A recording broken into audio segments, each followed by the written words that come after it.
Hi everyone, today we are going to study a short topic justice. So, start करने से पहले हम justice का मतलब समझेंगे कि न्याय होता क्या है.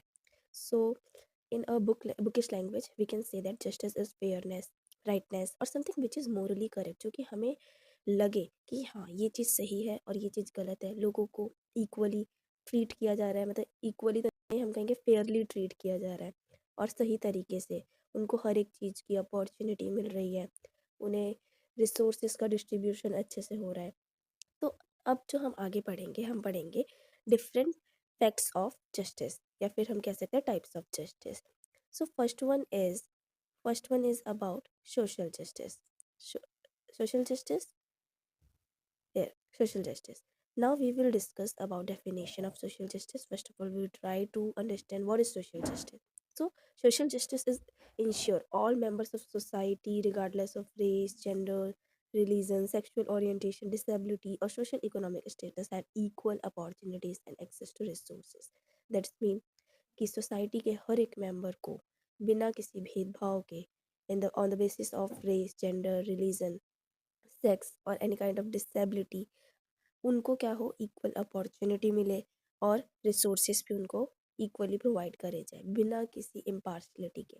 इसका एम होता है सोशल जस्टिस का aim to rectify historical and systematic inequalities that have disadvantaged certain groups.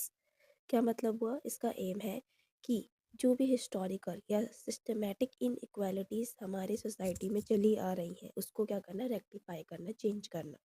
Okay, I hope you will understand this very well. Now we will discuss some examples so that it will clear your all doubts. So we can take example of affirmative action. जैसे कि जो हमारी government है वो क्या कर रही है, अफर्मेटिव एक्शंस को प्रोवाइड कर रही है. एक ऐसा प्रोग्राम है जो कि designed to increase representation of under represented group. Example, women, minorities in education and employment. इसका क्या मतलब हुआ कि सरकार अफर्मेटिव एक्शंस को प्रोवाइड कर रही है, ऐसे प्रोग्राम्स डेवलप कर रही है जिसकी वजह से जो लोग दबे हुए हैं, अंडर रिप्रेजेंटेटेड है, उनको भी ऐसा मौका दिया जाए कि वो एम्प्लॉयमेंट में या फिर एजुकेशन में अपने आप को फिर से उठा सके. जो वो मार्जिनलाइज्ड पे लाइन पे वो एग्जिस्ट करते हैं वहाँ से वो आगे बढ़ सके. इसमें आपके कुछ एग्जांपल्स हैं जैसे कि वुमेंस, माइनॉरिटीज़, या फिर हम कह सकते हैं कि ओबीसी, एससी, एसटी, ऐसे कास्ट को भी रिजर्वेशन प्रोवाइड करी जाती है ताकि वो क्या करे, अपने आप को डेवलप कर सके. So we can call it affirmative action. Now we will move further. Second example we can take, this is equal pay for equal work. In social justice हम इंश्योर करेंगे कि जो वुमेन है वो रिसीव करे same pay as man for performing the same job. That's mean कि अगर कोई औरत वही काम कर रही है और वही आदमी करते हैं, ऐसा हमें देखने को मिलता है कि हमारी सोसाइटी में मैन को ज़्यादा प्रेफरेंस दिया जाता है. अगर वो वही काम कर रहे थे उसको ज़्यादा सैलरी दी जाती है और वुमेन को कम दिया जाता है. तो इस चीज़ को हमें क्या करना है, इंश्योर करना है कि वुमेन्स को भी वही अमाउंट मिले, वही सैलरी मिले जो एक मैन को उतना ही काम करने पे मिल रहा है. This is, we can call it social justice. Next example we can take, that access to health care. Ensuring everyone has access to quality health care regardless of their ability to pay. यानी सभी को health care provide करी जाए भले ही वो उस चीज़ से क्या है, एबल नहीं है उस चीज़ को प्राप्त करने के लिए. जैसे कि गरीब लोगों के हम कह सकते हैं कि जो स्लम वगैरह में रहते हैं, वो लोग क्या कर सकते हैं, हेल्थ केयर प्रोवाइड नहीं कर सकते.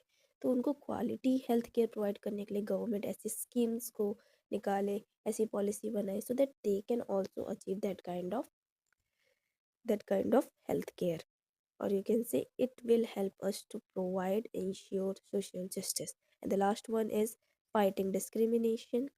That's mean law and policy that prohibit discrimination based on race, gender, religion. यानी कि ऐसी लॉज या ऐसी पॉलिसीज़ बनाई जाए जो कि डिस्क्रिमिनेशन से क्या करे, फाइट करे और हमारे जो सोसाइटी में डिस्क्रिमिनेशन, भेदभाव बना हुआ है उसको भी ख़त्म करे पूरी तरीके से.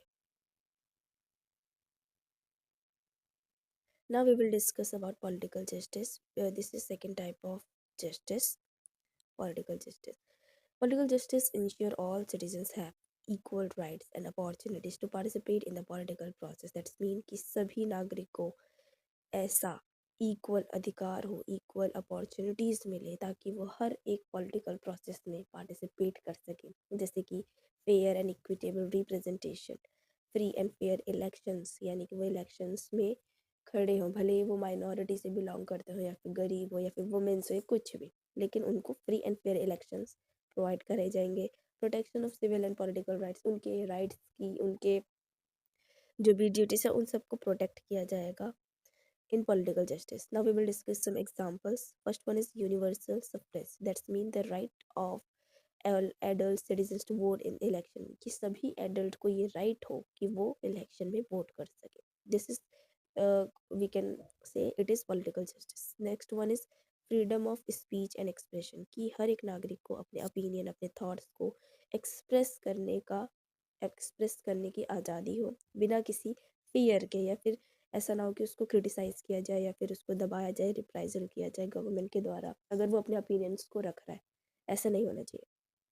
Next one is right to peaceful assembly, the right to gather and protect peacefully, यानी कि अगर हम कोई असेंबली करना चाहते हैं तो हमारे पास ये अधिकार है कि हम पीसफुली एक असेंबली क्रिएट कर सकते हैं, गैदर कर सकते हैं, और अगर हमें किसी चीज़ का प्रोटेस्ट भी करना है तो भी हम करेंगे, बट पीसफुली। ठीक है, ऐसा ना हो कि आप दूसरों की राइट्स का हनन करें, अपनी राइट्स को, दूसरों की राइट्स का को ध्यान में रख कर अपने राइट्स का यूज़ करो। और ये सारी चीज़ें क्या आ जाती हैं, पॉलिटिकल जस्टिस के अंदर आ जाती है कि आपको इन सब चीज़ों से वंचित नहीं किया जाएगा। The last one is fair independent judiciary, यानी कि जो हमारी जुडिशरी है वो फेयर हो सबके साथ और वो इंडिपेंडेंट हो, ऐसा नहीं कि उस पर किसी प्रकार का दबाव हो, और वो सबके राइट्स को प्रोटेक्ट करे, हर एक सिटीजन्स की राइट को प्रोटेक्ट करे अच्छे से। Now the last topic is economic justice. In economic justice, we ensure fair and equitable distribution of wealth and resources within a society, यानी कि सोसाइटी के अंदर रिसोर्सेज और जो भी वेल्थ है, इनकम्स है, उसको किस तरीके से इक्विटेबल डिस्ट्रीब्यूट किया जा रहा है या फेयरली डिस्ट्रीब्यूट किया जा रहा है, ये होता है आपका इकोनॉमिक जस्टिस। इकोनॉमिक लेवल पे आप किस तरीके से सोसाइटी को रिसोर्सेज प्रोवाइड कर रहे हो, किस तरीके से इनकम का डिस्ट्रीब्यूशन हो रहा है, इस चीज़ को इंश्योर करते हैं कि ये चीज़ें फेयर हो बिल्कुल और इक्विटेबल हो। ऐसा नहीं कि किसी के साथ किसी को वही काम करने के ज़्यादा पैसे मिल रहे हैं, किसी को कम पैसे मिल रहे हैं, ऐसा नहीं होना चाहिए। इसका एम है कि ये रिड्यूस करती है poverty, inequality and ensure everyone has the opportunity to achieve economic security and wellbeing, यानी कि इकोनॉमिक जस्टिस का एम ये होता है कि ये पॉवर्टी को रिड्यूस करे, इनइक्वालिटी को रिड्यूस करे। जब हम क्या करेंगे, रिसोर्सेज का इक्वल डिस्ट्रीब्यूशन करेंगे, फेयरली डिस्ट्रीब्यूशन करेंगे विदाउट एनी इनपार्शलिटी, तो हम कह सकते हैं कि वहाँ पे पॉवर्टी हमारी रिड्यूस होगी, इनइक्वालिटी जो सोसाइटी में बनी हुई है वो भी ख़त्म हो जाएगा, और ये इंश्योर करता है कि सभी को इक्वल और फेयर अपॉर्चुनिटी मिले ताकि वो अपनी इकोनॉमिक सिक्योरिटी एंड वेलबींग को क्या कर सके, अचीव कर सके, जो भी वो अपनी बेसिक नेसेसिटी को प्राप्त कर सके, पूरा कर सके।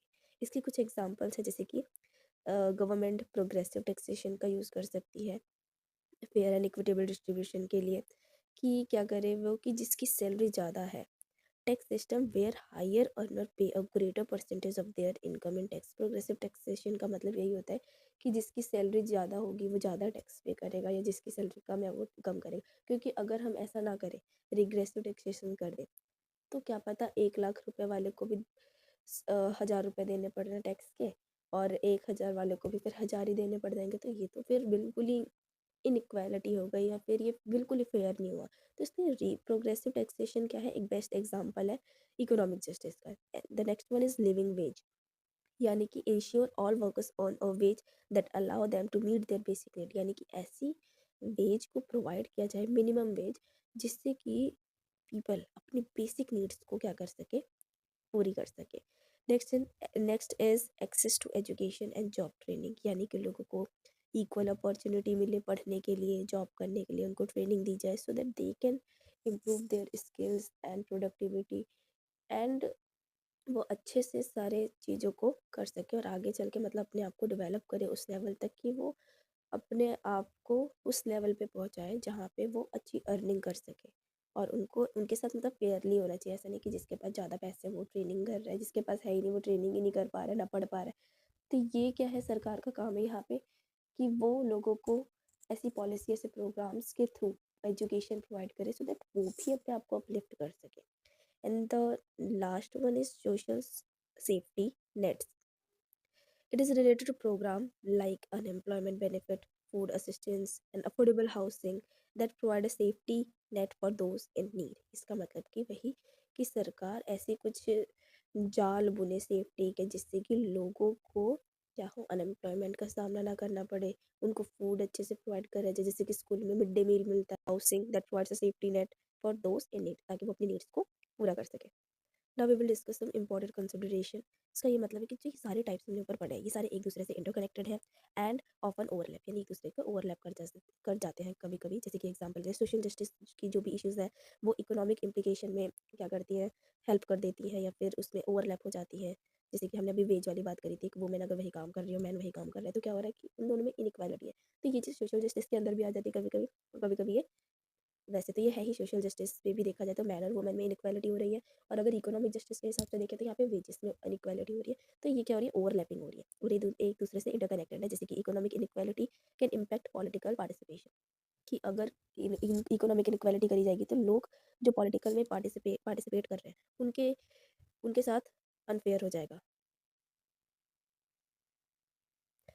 जो लास्ट पॉइंट है वो कहता है कि अगर हमें अचीव करना है ट्रू जस्टिस, जो कि रिक्वायर करता है ongoing effort to address systematic inequality and create a more equitable and just society for all. इसका ये मतलब है कि अगर हमें ट्रू जस्टिस अचीव करना है तो हमें ऐसे एफर्ट्स को पुटअप करने पड़ेंगे so that we can address, हम क्या कर सके, जो सोसाइटी में इनइक्वालिटीज़ क्रिएट हो रही हैं उसको हम एड्रेस करें और उसको उसके लिए रेमेडीज़ प्रोवाइड करें ताकि ये बिल्कुल ही ख़त्म हो जाए।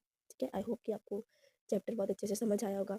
अगर आपको वीडियो पसंद आती है तो please like and subscribe my channel and share it. Thank you.